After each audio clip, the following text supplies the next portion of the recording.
제가 중학교 여름방학 때 교회 형들하고 은혜를 받기 위해서 기도원을 찾아갔어요. 그때 당시만 해도 4박 5일 집회를 했습니다. 새벽, 오전, 오후, 저녁. 한 번 집회를 하면 2시간 이상. 뭐 저녁에는 먹고 3시간, 4시간. 그렇게 했어요. 중학교 때 갔어요.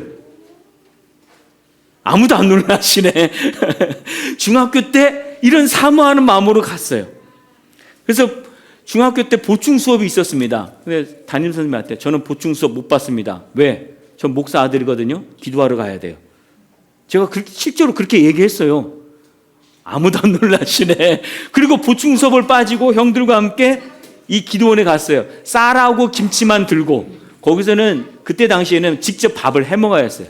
그러니까 뭐 코펠과 이런 거 가지고 많은 짐을 갖고 가기는 그러니까 쌀하고 김치만 가지고 기도원에 가서 열심히 기도하고 말씀도 듣고 은혜를 많이 받았어요. 제 기억으로 그때 방언을 받아가지고 밤새도록 땀을 흘리면서 기도했던 기억이 나요.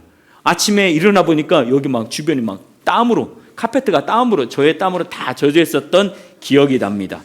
형들도 큰 은혜를 받고 기도원에서 돌아온 후에 뭘 했냐? 매일 저녁 교회 나와서 기도를 했어요. 근데 저는 기도를 하지 않았어요. 기도까지는. 저는 교회에 가서 저녁까지 가서 기도를 하진 않았어요. 근데 이 형들은 계속 교회에 나와가지고 저녁에 기도를 했어요. 그런데 문제가 생겼습니다. 어느 날부터 이 형들이 기도를 뚝 멈추고 말았어요. 왜 멈췄느냐? 저녁에 교회 와서 기도하는데 스잔하더니 귀신이 나타났다는 거예요. 직접 귀신을 봤다는 거예요. 자기 눈으로.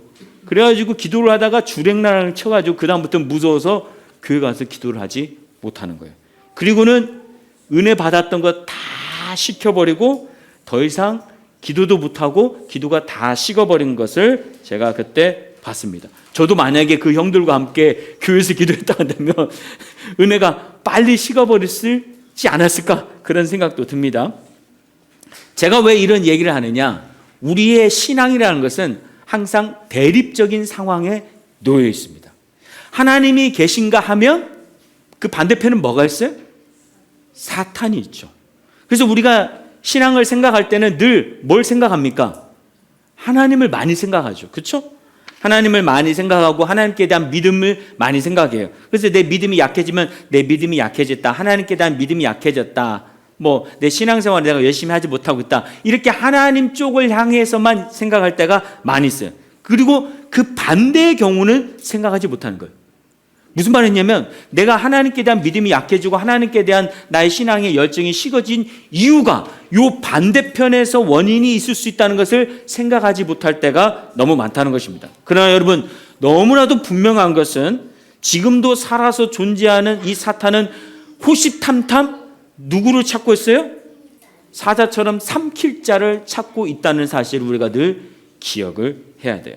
그래서 우리가 기도 생활이나 말씀 생활, 예배 생활을 잘 하지 못하는, 그래서 영적 침체에 빠지고 그 영적 침체를 돌파하지 못하는 이유를 생각할 때 우리는 내가 하나님께 대한 열심이 없어서, 신앙에 어떤 열정이 없어서, 또는 내가 건강하지 못해서, 또는 우리의 집안의 환경과 상황이 좋지 못해서, 내가 힘들어서, 그게 아닐 수 있다는 거예요.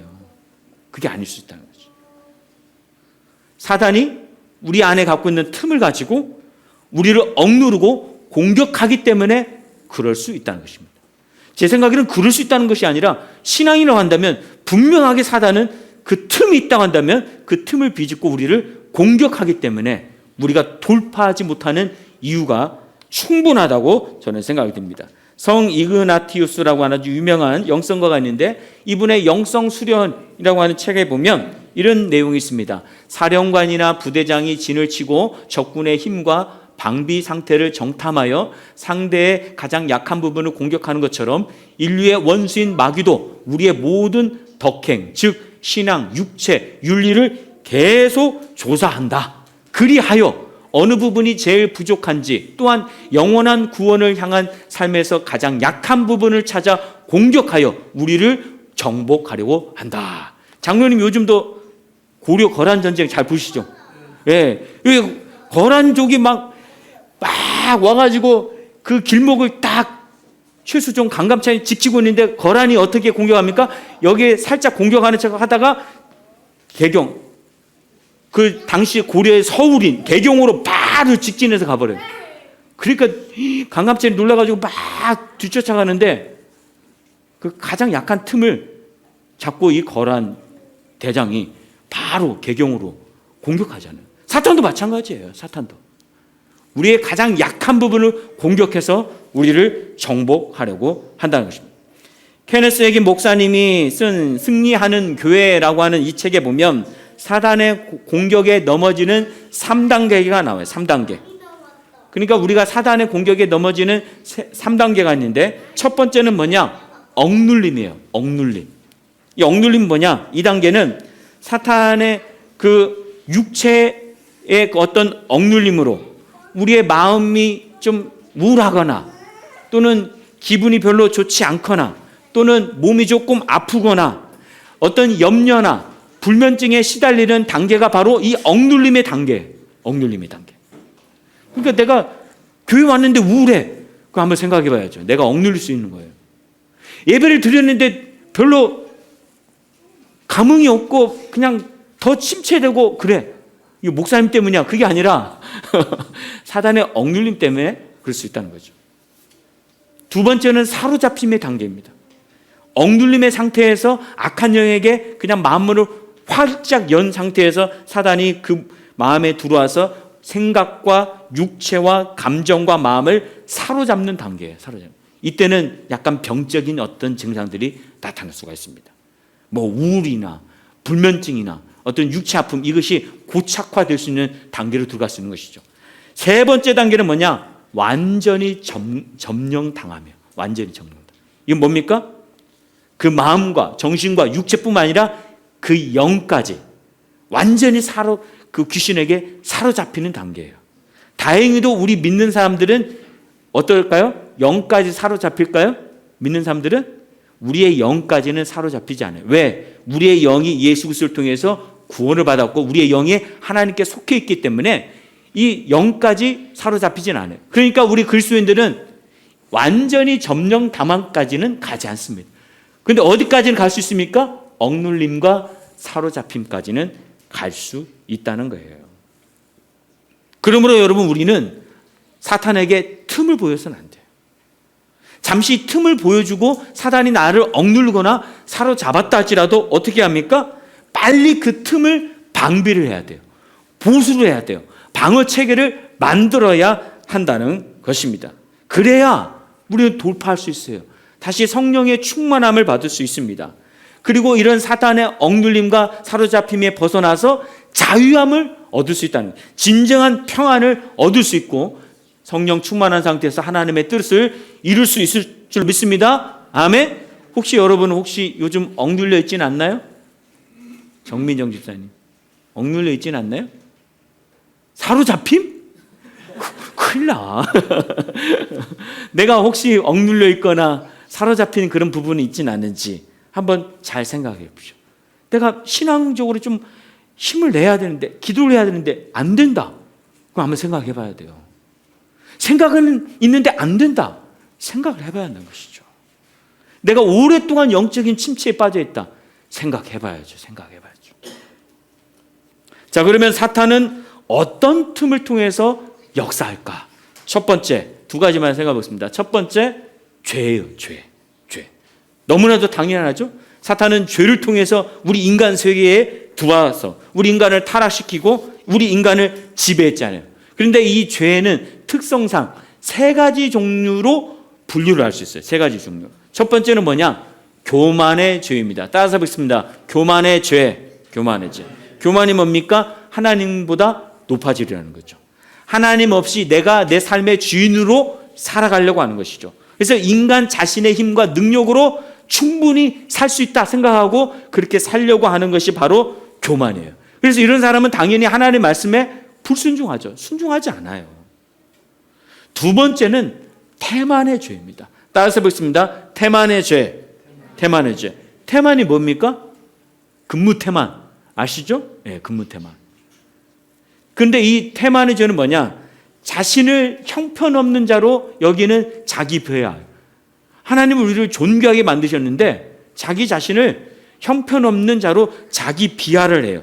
그리고 자기를 절망적으로 바라보는 자기 비관, 이런 거예요. 그럴 뿐만 아니라 하나님께서 우리를 존귀하게 부르셨는데 그 부르심에 게으르게 행하는 거지. 게으르게. 하나님 부르심이 있는데 그것을 게으름을 피운다. 그게 바로 태만의 죄예요. 세 번째는 뭘까요? 기만의 죄입니다. 기만의 죄. 따라서 보겠습니다. 기만의 죄. 기만의 죄. 기만은 뭡니까? 여기서 말하는 기만의 죄는 자기의 죄를 정당화하고 합리화하면서 그리고 자기가 책임을 지지 않고 이것은 저 사람 탓이야. 이것은 누구 탓이야. 그러면서 다른 사람에게 책임 전가하는 것을 바로 기만의 죄라고 볼 수 있습니다. 쉽게 말해 나는 죄 없어. 다 이 세상 탓이야. 다 하나님 탓이야. 저 사람 탓이야. 이런 식으로 바라보는 것이 바로 기만의 죄라고 볼 수가 있습니다. 태만의 죄는 자기를 혐오하고 비관하고 우울하고 열등감과 패배의식과 낙심, 그 자기에게만 이렇게 안으로 이렇게 뭐가 이렇게 집중되어지는 반면에 기만의 죄는 자꾸 바깥을 향하여서 다른 사람에게 책임 전가하고 자기를 합리화하는 그런 모습이라고 볼 수가 있겠습니다. 그러므로 여러분 우리 안에 혹시 이런 교만이 있지는 않은지, 이런 태만이 있지는 않은지, 이런 기만의 모습과 비슷한 어떤 죄악들이 있지는 않은지 우리의 모습들을 한번 잘 봐야 돼요. 왜? 사단은 이것을 통해서 역사하고 우리를 억누르고 사로잡기 때문에 그렇습니다. 그러면 여러분 우리는 늘 말씀 안에서 우리 자신을 잘 살펴봐야 돼요. 잘 살펴봐야 돼요. 예배를 드릴 때 그냥 예배 드리고 가는 것이 아니라 이 예배 안에서 성령께서 우리의 마음에 어떤 터치를 주는지, 어떤 찔림을 주는지 늘 잘 생각을 해봐야 합니다. 그래서 이런 교만과 태만과 기만을 벗어나서 예수 그리스도의 보혈로 덮고 하나님 앞에서 나의 모습을 참되게 세우는 저와 여러분 되시기를 주님으로 축복합니다. 아멘. 자, 두 번째로 사탄은 어떤 틈을 통해서 역사하는가? 바로 상처예요. 상처. 여러분 우리의 삶의 문제가 다 죄 때문은 아니에요. 상당히 많은 경우에 상처 때문에 우리의 삶의 문제가 많이 나타납니다. 이 상처가 우리를 망가뜨리고 우리를 넘어뜨리게끔 할 때가 많이 있습니다. 자, 히브리서 12장 15절 말씀을 새 번역으로 보면 이렇게 되어 있습니다. 같이 읽어보겠습니다. 시작. 또 쓴뿌리가 돋아나서 괴롭게 하고 그것으로 많은 사람이 더러워지는 일이 없도록 주의하십시오. 여기에 쓴뿌리가 나오죠. 이 쓴뿌리가 어떻게 한다고 씁니까? 괴롭게 하고 더럽게 만든다고 했어요. 더럽게. 괴롭게 하고 더럽게 만든다고 했어요. 쓴뿌리를 정리를 해보면 이렇게 정리할 수 있어요. 치유되지 않은 과거의 아픈 상처, 상처 입힌 사람을 용서하지 못함, 그리고 그에 대한 어떤 분노, 또 소중한 사람들로부터 받은 거절감, 왜곡된 가족 관계로 인한 상처, 부모의 잘못된 양육 태도로 우리 안에 어려서부터 상처가 생기고 그 상처가 깊어지면 쓴뿌리가 만들어져요. 그래서 그 쓴뿌리는 우리 심령을 괴롭게 만들어요. 그리고 우리의 삶을 더럽게 만듭니다. 나 자신뿐만 아니라 이 쓴뿌리가 있으면 옆에 있는 사람들까지도 힘들게 만들어요. 그리고 이 쓴뿌리가 점점 자라나고 신념화되고 세력화되면 깨어지지 않는 견고한 진이 됩니다. 견고한 진. 견고한 진. 이 견고한 진은 평생 우리를 괴롭히죠. 그래서 이 견고한이 생기면 신앙이 성장하지 못해요. 자, 그렇다면 이런 쓴뿌리를 만들어내는 상처는 구체적으로 어떤 경우에 이런 상처들이 우리에게 생겨날까? 첫 번째는요, 바로 가까운 사람들에게 사랑과 인정을 받지 못할 때. 가장 가까운 사람이 누굽니까? 가족이죠, 가족. 특별히 자녀들에게는 부모죠, 부모. 내가 부모에게 사랑과 인정을 받지 못할 때 상처받아요. 그 상처는 평생 갈 수 있죠. 어릴 때 장애를 가진 목사님이 계셨습니다. 이 장애 때문에 부모님이 이 목사님을 싫어했어요. 어릴 때부터. 그리고 한 번도 칭찬을 하지 않는 거예요. 그리고 미움을 노골적으로 막 표현을 했어요.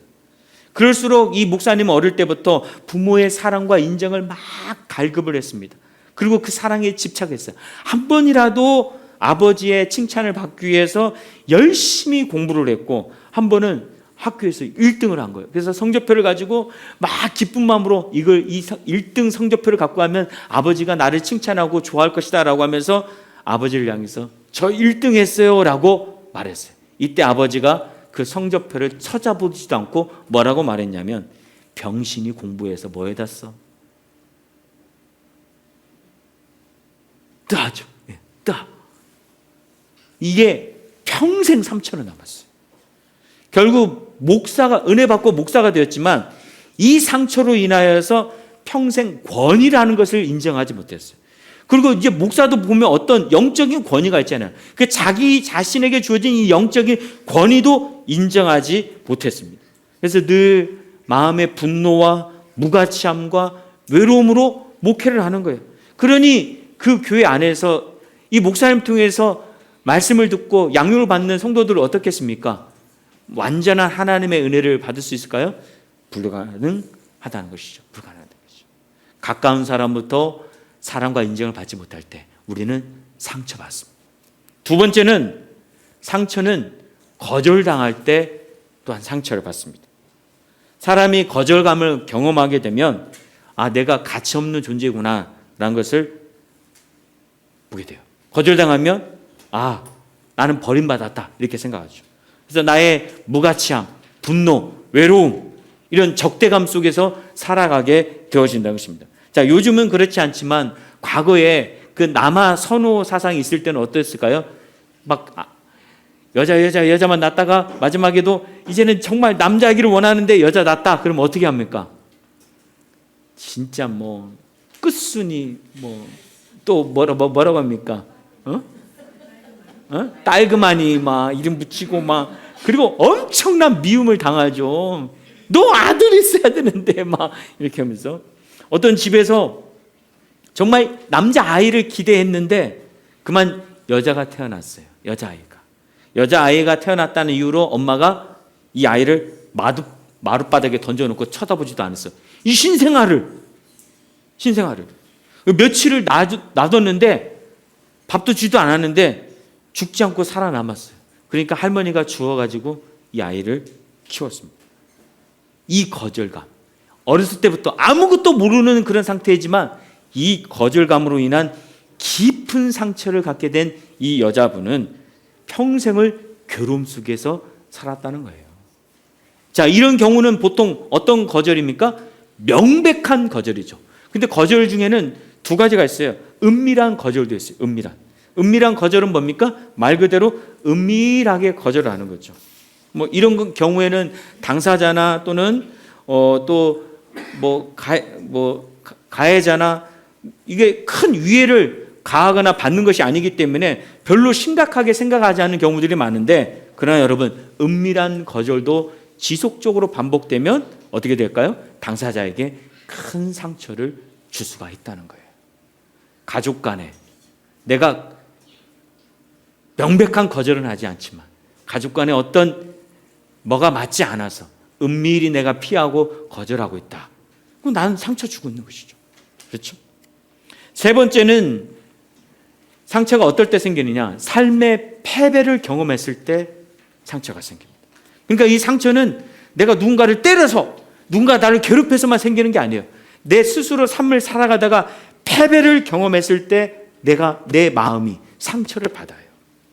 오늘날에는 개인적인 능력과 성과와 성적을 아주 높이죠. 그래서 거기에 따라서 가치를 인정을 받잖아요. 가까이는 형제와 경쟁하고, 또 학교 친구들과 경쟁하고, 직장에서는 이 직장 동료와 경쟁하고, 사회에 또 여러 사람들과 경쟁하면서 거기서 이겨야 나의 존재 가치, 나의 능력을 인정을 받잖아요. 따라서 이런 경쟁 사회 속에서 내가 실패를 했다는 것은 뭡니까? 나는 능력 없는 자, 나는 부족한 자, 나는 뭘 해도 안 되는 자, 나는 이 사회에 무가치한 자, 상처를 받게 되는 것이죠. 그래서 이 또한 승리자에 대한, 이 사회 기득권자에 대한 이런 적대감을 갖게 되는 거죠. 오늘날 청년들이 그런 것 같아요. 오늘날 오늘날 청년들이 뭘 해도 안 되니까 이런 상처 속에, 이런 패배 속에, 열등의식 속에 이렇게 많은 상처를 갖고 있다고 생각합니다. 이것이 심화되면 어떻게 되겠습니까? 사회 속에, 다른 사람들 속에 나 자신을 내세우는 것을 힘들어해요. 두려워해요. 대인기피증이 생기죠. 그래서 은둔형 외톨이가 생기게 되는 것이죠. 또 네 번째로 상처는 어떨 때 생기느냐? 바로 억울한 일을 당했을 때, 또는 누군가로부터 심한 모욕과 창피를 당했을 때 그렇습니다. 사람이 억울한 일을 당하게 되면 이 억울함을 해결하지 못함으로 인해서 마음에 분노가 생겨요. 원망이 생겨요. 그리고 내가 이 억울한 일을 당한 것은 내가 힘이 없어서 억울한 일을 당했다, 이렇게 생각하면서 자기 자신을 나약한 존재, 무능력한 존재로 여기면서 깊은 상처를 받게 됩니다. 또한 심한 모욕과 창피를 당했을 때도 수치감을 느끼게 되는 거죠. 수치감. 나는 이렇게 부족하니까 이런 모욕과 창피를 당하는 거야. 내가 힘이 없어서 그런 거야. 그렇게 됩니다. 그래서 자기 존재를 무가치한 존재로 여기게 되고, 이것이 심하게 되면 자살까지 가게 되는 거예요. 크게 이런 네 가지 경우에 우리가 상처를 받게 됩니다. 시간이 없어서 다섯 번째는 어떤 경우에 준비되지 못한 죽음을 경험했을 때, 갑자기 가족 간에 누가 죽었을 때 상처를 받게 되죠. 또 성적인 학대를 받았을 때, 성폭행이나 그런 건 성적인 학대를 받았을 때 상처를 받게 되죠. 일곱 번째는 부패한 사랑을 하게 되었을 때, 부패한 사랑을 하게 됐을 때도 우리의 마음에, 우리의 영에 상처를 받게 됩니다. 또 여덟 번째는 아까도 나왔지만 태아 상태, 어린아이 때뿐만 아니라 부모 뱃속에서도 이 태아 상태에서도 상처를 받을 수 있다는 것입니다. 문제는 이런 상처가 치유되지 못하고 오랫동안 우리의 삶 속에, 우리의 마음 속에 있게 되어지면, 그리고 뿌리를 내리게 되면 그게 쓴뿌리가 된다는 것이죠. 쓴뿌리는 어떻게 나왔습니까? 우리를 더럽게 하고 우리를 힘들게 한다고 했잖아요. 그리고 내 옆에 있는 사람까지도 좋지 않은 영향을 끼칠 수가 있다는 것입니다. 그런데 더 큰 문제가 있어요. 무엇일까요? 상처가 있으면 뭐가 역사한다고요? 사탄이 그것을 틈으로 잡고 역사한다는 거예요. 틈으로 잡고. 한 소년이 있었습니다. 이 소년이 선생님께 꾸지람을 막 받았어요. 미술 시간에. 크레파스를 가져오라고 하는데 크레파스를 가지고 오지 않아가지고 막 선생님 충혈된 눈으로, 도대체 너 이번이 몇 번째나, 왜 준비물을 지금까지 왜 계속 안 가져와? 막 다그치면서 막 뭐라고 했어요. 근데 이 소년이 가정의 형편이 너무 어려워가지고 이거 가질 수가 없었어요. 근데 부끄러워가지고 그것을 선생님한테 말할 수가 없었어요. 그러니까 침묵하고는 이 소년을 선생님 꿀밤을 팍 주면서 고함을 질렀습니다. 다음부터는 훔쳐서라도 가지고 와! 이 XX야. 그로부터 17년이 지난 후 이 소년이 법정에 서게 되었어요. 이 소년이 누구냐? 1990년대 5명을 살해하고 수많은 사람들의 강간과 폭행을 일삼았던 지존파의 두목 김기환. 지존파의 두목 김기환. 우리나라를 몇 대 그 살인사건 중에서 막 엄청난 그 떠들썩하게 했던 지존파. 우리 어른들은 아시죠? 지존파의 두목 김기환이었어요. 김기환. 그가 법정에서 최후 진술을 하는데 무슨 얘기를 했느냐? 초등학교 때 그 미술 시간 이야기를 하는 거예요. 초등학교 때. 그리고 마지막으로 뭐라고 얘기했냐면, 당시 선생님은 도둑질을 해서라도 준비물을 마련하라고 가르치셨다. 나는 세상이 가르친 대로 했을 뿐 후회는 없다. 이렇게 말했습니다. 이게 뭡니까? 초등학교 때 선생님으로부터 받았던 그 상처의 말이 그의 마음에 쓴뿌리로 오랫동안 깊게 자리 잡고, 그 틈을 비집고 사단이 들어와서 악한 영향을 끼치고 그의 마음을 더럽게 만들고 수많은 사람을 괴롭히게 만드는, 그래서 이런 살인마가 되게끔 역사했다고, 저는 이건 분별할 다른 방법이 없다고 생각이 들었습니다. 여러분, 그러므로 우리는 이런 정말 극단적인 예이지만 사단이 비집고 들어올 수 있는 이 틈이 되는 교만과 태만과 기만의 죄, 그리고 상처를 그냥 놔둬서는 안 되는 거예요. 그냥 놔둬서. 죄와 상처는 우리를 억누릅니다. 우리의 삶을, 우리의 마음을 좀먹어요. 우리의 신앙을 침체에 빠지게끔 만듭니다. 그리고 사단의 공격 앞에 쉽게 넘어지게끔 하는 틈이 되는 거예요. 틈이 되는 거예요. 그러면 어떻게 해야 이런 죄와 상처를 틈으로 비집고 들어오는 이 사탄을 우리가 물리칠 수 있을까? 물리칠 수 있을까? 두 가지, 물론 여러 가지 했지만 두 가지를 우리가 항상 명심을 해야 한다고 생각이 들어집니다. 첫 번째는 뭐냐? 바로 예수님을 믿는 나에게 영적인 권세가 있다는 것을 믿어야 돼요. 자, 한번 같이 읽어보겠습니다. 시작. 예수님을 믿는 나에게 영적인 권세가 있음을 믿어야 한다.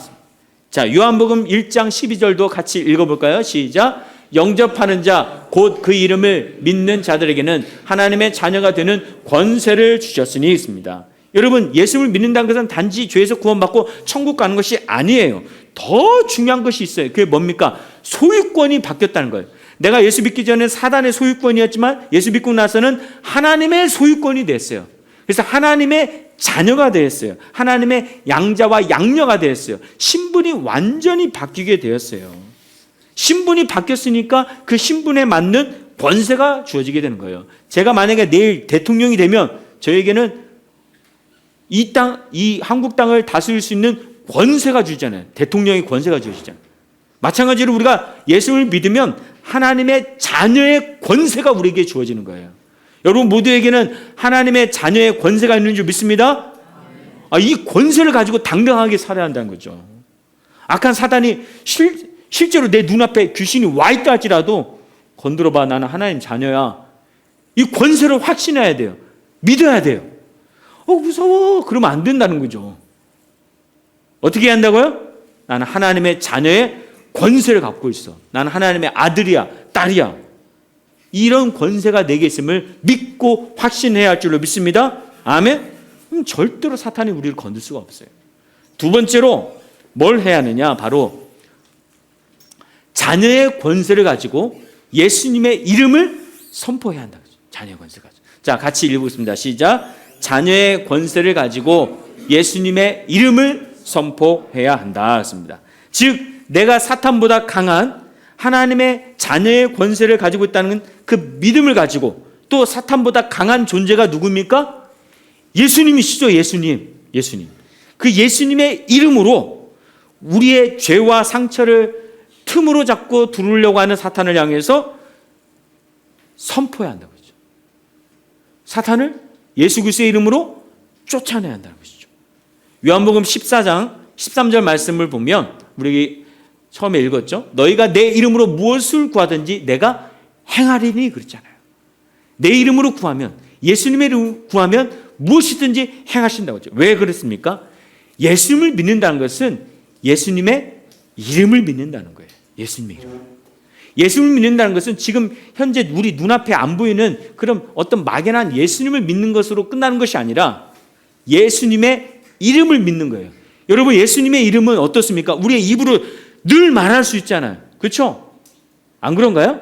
이거 영적인 아주 중요한 비밀이에요. 예수님이 도와주세요. 그러면 예수님이 직접 나타나서 우리를 도와줄 수도 있지만 직접 나타나기 힘들잖아요. 그래서 우리에게 주신 것이 뭡니까? 예수님의 이름이죠. 언제든지 말할 수 있는, 언제든지 생각할 수 있는 예수님의 이름을 줬어요. 그 예수님의 이름에 권세를 주셨어요. 권세를. 그래서 우리는 예수님의 이름에 권세가 있다는 것을 믿고 예수님의 이름을 선포해야 한다는 거죠. 예수님의 이름에 권세가 있고 능력이 있는 줄 믿습니다. 아멘. 예수님이 곧 예수님의 이름인 줄 믿습니다. 예수님의 이름이 곧 예수님인 줄 믿습니다. 그래서 예수님의 이름으로 기도하고 예수님의 이름으로 선포하라는 거예요. 예수님의 이름으로 기도한다는 것은 나의 권세로 기도하는 것이 아니라 예수님의 이름으로, 예수님의 권세로 기도한다는 것이죠. 선포도 마찬가지죠. 여러분, 우리가 이런 어떤 틈을 해결하는 데 있어서 그 틈을 해결하기 위해서 나의 죄를 완벽하게 해결하면 더 좋겠죠. 그리고 나의 상처를 통해서 비집고 들어오는 이 사탄을 막기 위해서 나의 상처를 완전하게 치유하면 좋겠죠. 근데 생각해 보십시오. 여러분의 죄 다 해결했습니까? 여러분의 상처, 지금까지 있던 상처, 내가 인식하지 못하는 상처도 있어요. 다 치유받았나요? 안 되잖아요. 그렇죠? 상처 치유했어도 또 다른 상처가 오잖아요. 그렇죠? 그러니까 사단은 언제든지 이게 틈만 생기면 공격할 거리가 있는 거예요. 그러므로 여러분, 우리는 어떻게 합니까? 사탄의 공격에서 완전하게 자유될 수가 없어요. 그래서 어떻게 합니까? 그 틈을 통해서 공격하려고 하는 예수님의 이름으로 방비를 하고 예수님의 이름으로 선포해서 내쫓아야 하는 거예요. 그래서 예수님의 이름을 우리에게 주신 줄로 믿습니다. 아멘. 기도 전도라고 하는 책을 쓴 에드 실보소라고 하는 목사님이 1999년 너무나도 힘들고 너무나도 절망적이어가지고 그냥 목회를 하다가 거의 쓰러지다시피 했어요. 사단의 큰 공격을 받아가지고 너무 힘들었어요. 너무 힘드니까 하나님께 막 불평을 했어요. 하나님, 왜 저를 이렇게 두십니까? 왜 저를 이렇게 힘들게 하십니까? 라고 하나님께 불평했어요. 그랬더니 하나님께서 뭐라고 음성을 들려줬냐면 정말 의외의 음성을 들려주셨어요. 에드야, 네 원수가 처한 상황도 봐야지. 정말로 많이 다치고 지친 쪽은 네가 아니라 네 원수란다. 너는 이미 승리자야. 만일 너 스스로가 보잘것없다고 여긴다면 네 원수는 얼마나 더 형편없을지를 생각하라 라고 했어요. 아주 뜻밖의 말씀을 준 거예요. 그러니까 너를 공격하고 있는 사탄은 막 큰 힘을 가지고 막 당당하게 너를 공격하고 해서 너만 쓰러뜨린 것이 아니라 지금 사탄도 지금 널브러져 있다는 거예요. 하나님은. 그러니까 이 이야기를 음성을 들으니까 이 목사님이 영화 로키2가 생각을 했어요. 어르신들은 로키2 기억나죠? 로키2가 이 생각이 났어요. 이 챔피언 타이틀전을 하는데 로키와 상대 선수 아폴로가 막 서로 치고받고 하면서 막 기진맥진 돼가지고 마지막 라운드까지 갔어요. 그러다가 둘 다 서로 한 방씩 날리면서 둘 다 이 링 위에 똑같이 쓰러졌어요. 쓰러지니까 심판이 어떻게 합니까? 1, 2, 3, 4 하니까, 그러니까 이 카운트를 세니까 로키의 코치가 일어나 이 자식아 어서 일어나. 영어로는 뭐라고 합니까? 영어로는 뭐라고 해? 일어나. Get up? Get up! 이 자식은? 막 하는 거예요. 그러니까 이 목소리를 듣고 로키가 막 너무 아픈데 막 일어나.